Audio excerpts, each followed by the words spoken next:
All right, everybody, welcome to video number 7, the video for the lesson on perfect cube factoring.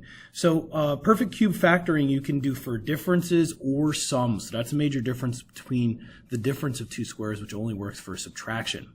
So let's just jump right into a couple of these. I know some of you were a little bit confused during the lesson. Hopefully this video helps you kind of keep track of what we're doing here. So first one, pretty straightforward. We know that both of those are perfect cubes.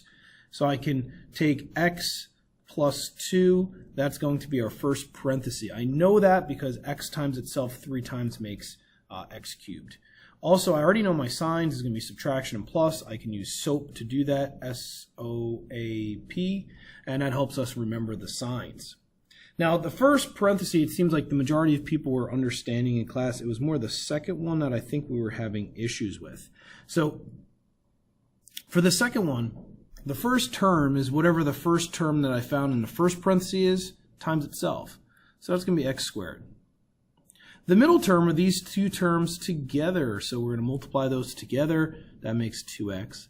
And the last term is whatever that second term was squared. All right, same thing for this subtraction problem. So I know 1 times itself 3 times is 1, and x times itself 3 times is x cubed. So we got that done. 1 multiplies by itself, there is 1. This becomes plus x, and then x squared. So yeah, we're just following that same rule. Okay? If you understand what goes where, that makes this kind of easy. The third one had a typo. 792 doesn't really help us anywhere. It becomes 729. So hopefully you're watching this video so you see that. For 729, it is a perfect cube. All right, if you're not sure, you could use the cube root button on your calculator, and you wind up getting an answer there of 9. So this becomes 9x to the third power plus 4y to the third power. Now here comes the difficult part. So to get this done correctly, we need to multiply 9x to the third power by itself. So that's going to become 81x to the sixth power. The middle term is going to be subtraction, and it's going to be the product of those two, so that's going to become 36x to the third, y to the third. And the last term is going to be plus 16y to the sixth. For the fourth one, we see that there is a common term here of x, leaving us with x squared minus 1. Oh, geez, I snuck a difference of two squares question in there. We have to look for that, right? So even though this has an x cubed, doesn't mean we automatically could go right to this process. So you have to remember everything here is possible. So if we do difference of two squares, it becomes x plus 1, x minus 1. Sneaky, sneaky. Let's look at the next one.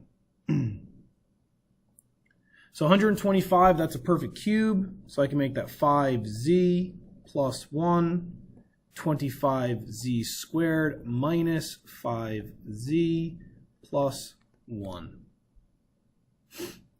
Again, the last one, another sneaky thing I did there. That's not cubes, those are fourths. There's no common factor, so difference of two cubes. A squared minus b squared. And unfortunately, we still can factor. The sums we cannot, right? Difference only here. And we can factor the difference to make our expression factored completely. Factoring is a major component to some of the things that we're going to do in class. We're going to continue factoring after this lesson, so just make sure that you are constantly keeping up with it. If you don't understand one of the types of factor we've talked about, please, please, please come and see me. All right, after school help will help. All right, hopefully this video is helping, and good luck on your quiz.